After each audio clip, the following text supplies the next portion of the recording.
Hi everyone, Uncle Raymond here and welcome to a new video. So when my previous widescreen monitor went kaput, I put up with a spare 27-inch monitor I had lying around as I didn't want to spend another $400 to $600 just to replace it. That Xiaomi 34-inch ultra-wide curved monitor served me well, and so when they released a newer version that had slightly better specs, I went for it. This G34WQi cost me just a tad over $300 when I bought it during a sale and used my online coupons. Basically, this current version improves on the previous one with a higher refresh rate of 180Hz and faster response time of 1 milliseconds compared to the older 144Hz and 4 milliseconds.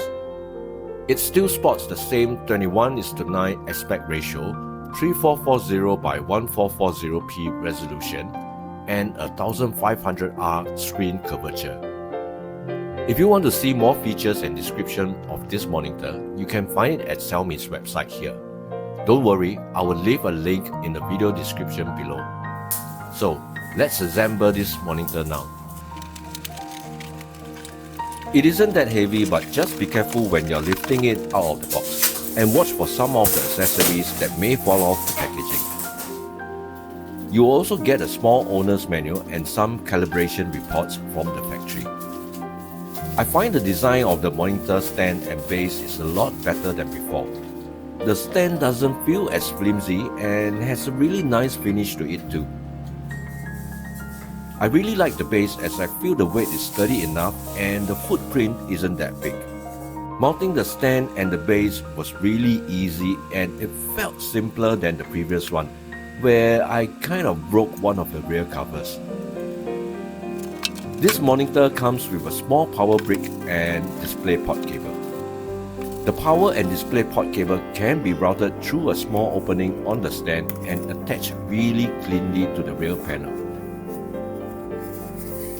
Now, let's power up the monitor and see what happens. Wow, guess what? I'm pretty sure because my graphics driver on my Minis Forum PC is updated, and also because I've used a widescreen monitor before, it could boot up with the proper settings with minimal adjustments.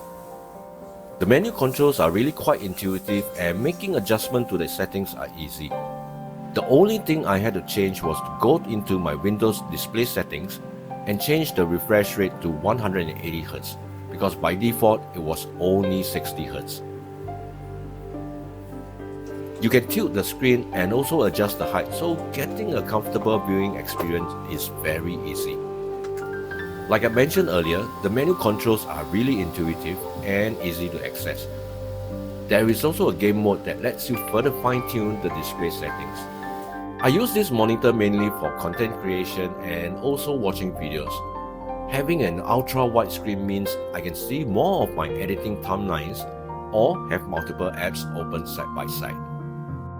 With my previous ultra-wide monitor, I found a Chrome extension that forces most videos to 21:9 aspect ratio. It worked well with YouTube and Disney Plus but refused to work for Netflix. While playing around with this new monitor, I found another Chrome extension called Ultrawide Video and it worked quite well. Well, kind of. It has a forced crop mode that does cut away a tiny bit but only with Netflix, which I feel is a good enough compromise if you really want to fill out the screen with the video. For YouTube and Disney Plus though, it doesn't crop off anything. I did some quick UFO tests to see if the specs are true, and well, they turned out fine, so Uncle Raymond is a happy uncle now. So if you want to get this monitor as well, I will leave some links in the video description below, as well as links to some of the Chrome extensions I use. I hope you find this video useful in some ways, and if you have any questions and comments about this monitor, do let me know in the comments below and I'll try my best to assist you in any way I can.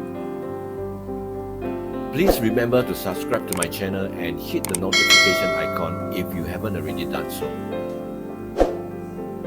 Thank you for watching, and Uncle Raymond will see you in the next video.